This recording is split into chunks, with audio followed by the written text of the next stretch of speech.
Hello guys, welcome back my YouTube channel. तो आज हम लेकर आए हैं आप सभी के लिए सुपर टेस्टी और सुपर हेल्दी मखाने की लड्डू। ये बहुत आसान है बनाना और इसे एक बार बना के आप महीनों स्टोर करके रख सकते हैं। तो ये बहुत ही हेल्दी होते हैं और ये जोड़ों का जो दर्द होते हैं उसमें काफ़ी आरामदायक होते हैं। तो चलिए बनाना शुरू करते हैं। इधर हम कढ़ाई लेंगे, इसमें 1 से 2 चम्मच घी डालेंगे। घी मेल्ट हो जाए उसके बाद हम इसमें मखाने डालेंगे। तो ये मैं 2 कप मखाने ली हूँ और ये साइज में छोटे वाले मखाने हैं। हमने जब मखाने खरीद के लाए थे मार्केट से तो उसमें के बड़े वाले साइज के मखानों को हमने जन्माष्टमी में जो वीडियो बनाई थी उसमें यूज किए थे और जो छोटे वाले साइज का मखाने हैं उसे हम रखी थी, तो आज हम इसे यूज करेंगे। तब हम इसे लो फ्लेम पे लगातार चलाते हुए भूनूंगी जब तक ये क्रिस्पी ना हो जाए। इसे भूनने में 8 से 10 मिनट लग जाते हैं। फ्लेम को हमें लो ही रखना है वरना इसका जो कलर है वो ज़्यादा डार्क हो जाएगा। तो हमने थोड़ी ही देर में मखानों को भून कर तैयार कर लिए हैं। एक मखाने मैं तोड़ रही हूँ, तो ये देखिए ये क्रिस्पी हो चुके हैं। मैं इन्हें अब गैस से उतार लूँगी और इसे ठंडे होने देंगे। फिर से मैं इधर सेम कढ़ाई ले ली हूँ और इसमें 1 चम्मच हम फिर घी डाल दिए हैं। जब घी मेल्ट हो जाए उसके बाद इसमें हम थोड़े से बादाम और ये थोड़े से काजू लिए हैं, इन्हें डालकर लगातार चलाते हुए लो फ्लेम पे हमें भूनना है। ध्यान रहे कि हमें इसे बहुत ज़्यादा नहीं भूनना है, इसका कलर भी हमें नहीं चेंज करना है। अगर ड्राई फ्रूट के हम बहुत ज़्यादा भून देंगे तो इसमें कड़वाहट आ जाती है, तो इसीलिए हमें लो फ्लेम पे 3 से 4 मिनट तक भूनना है। तो इधर ये लगभग हो चुके हैं। मैं इसी समय इन सारे को एक प्लेट में निकाल लूँगी। इससे ज़्यादा हमें अब नहीं भूनना है। तो पहले हम सारे ड्राई फ्रूट को निकाल लेते हैं। उसके बाद इसी कढ़ाई में जो घी बचा है इसमें हम थोड़े से ये किशमिश लिए हैं, इन्हें भी डालकर भून लेते हैं। किशमिश को आप अलग से ही भूनिएगा क्योंकि ये बहुत जल्दी हो जाते हैं। थोड़ी ही देर में ये फूल कर बड़े हो जाते हैं। जैसे ही ये फूल जाए इसे हमें निकाल लेना होता है। तो मैं इन्हें भी निकाल लेती हूँ और जो बाकी का घी है इसी में हम थोड़े से ड्राई कोकोनट का बुरादा है उसे भी हम डाल के भून लेंगे। तो ये छोटे वाले कप से 1 कप है, इन्हें भी मैं डाल देती हूँ और कढ़ाई पहले से ज़्यादा गर्म है तो मैं फ्लेम को बंद कर दी हूँ और जो कढ़ाई गर्म है उतने ही में ये जो हैं भून कर तैयार हो जाएंगे। इन्हें भी हमें 1 से 2 मिनट ही भूनना है, इनका भी कलर हमें चेंज नहीं करना है। तो ये देखिए ये भी अपना तैयार हो चुके हैं, तो मैं इन्हें भी गैस से उतार लूँगी।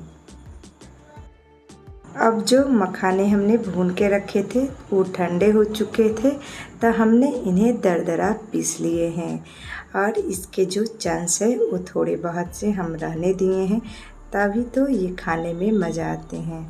अब मैं जो नारियल का बुरादा भून के रखी थी उसी में ये सारे मखाने को हम डाल देंगे और हम एक बड़े बर्तन में इसे रखेंगे। तो हमने कढ़ाई में ही इन सारे को डाल दिए और ये जो ड्राई फ्रूट है इसे भी हम हल्का दरदरा कूट कर तैयार कर लिए हैं। किशमिश को हम उसी तरह से रहने दिए हैं। सारी चीज़ों को मिला लेंगे, उसके बाद इसके लिए हम चाशनी बनाएंगे। तो इधर हमने पैन में 1 कप चीनी डाल दिए हैं और उसी कप से हमने आधा कप से थोड़ा सा ज़्यादा पानी डाले हैं।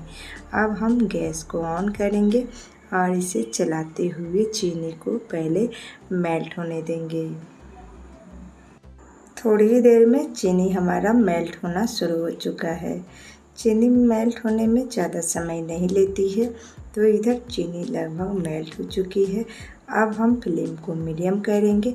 मीडियम फ्लेम पे इसे 2 से 3 मिनट तक पका लेंगे। लेकिन हमें इसे तार वाली चाशनी नहीं बनानी है, बस हल्की चिपचिपी वाली चाशनी बनाकर तैयार करना है। तो ये देखिए चाशनी भी एकदम रेडी हो चुका है। मैं इन्हें एक बार चेक कर लेती हूँ।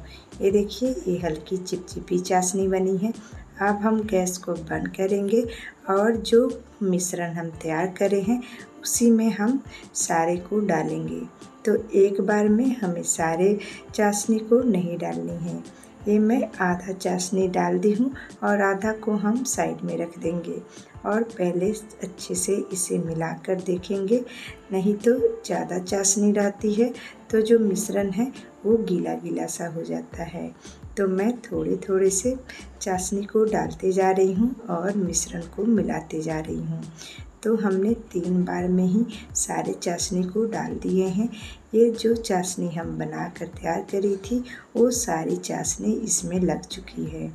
तो अब हम इन्हें अच्छे से चलाते हुए पहले मिला लेते हैं और इसे हम पहले चम्मच से मिलाएंगे क्योंकि जो चाशनी है वो काफ़ी गर्म थी।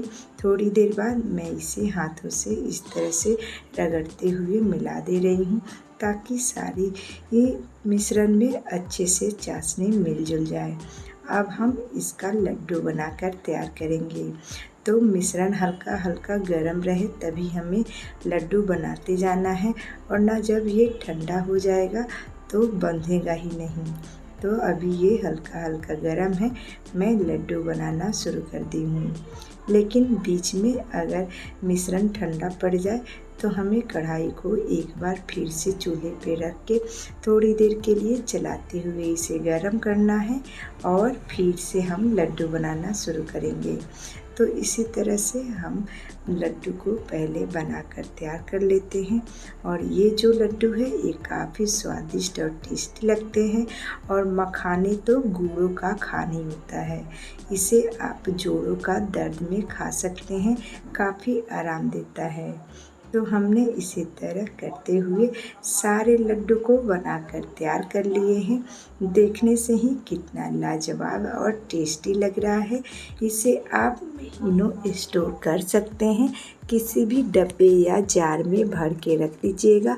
एक एक लड्डू आप डेली खाइए, ये बहुत फ़ायदा करेगा। अब मैं एक लड्डू को आपको तोड़ के दिखा रही हूँ। ये कितने आसानी से टूट जा रहे हैं, लेकिन तोड़ते वक्त ये बिल्कुल बिखर नहीं रहे हैं और ना ही ये बहुत ज़्यादा हार्ड बने हैं। अगर ये ज़्यादा हार्ड बने रहते तो टूटते ही नहीं।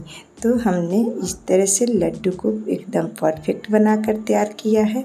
आप इस गणेश चतुर्थी में एक बार ज़रूर ट्राई कीजिएगा, ये बप्पा को बहुत पसंद आएंगे।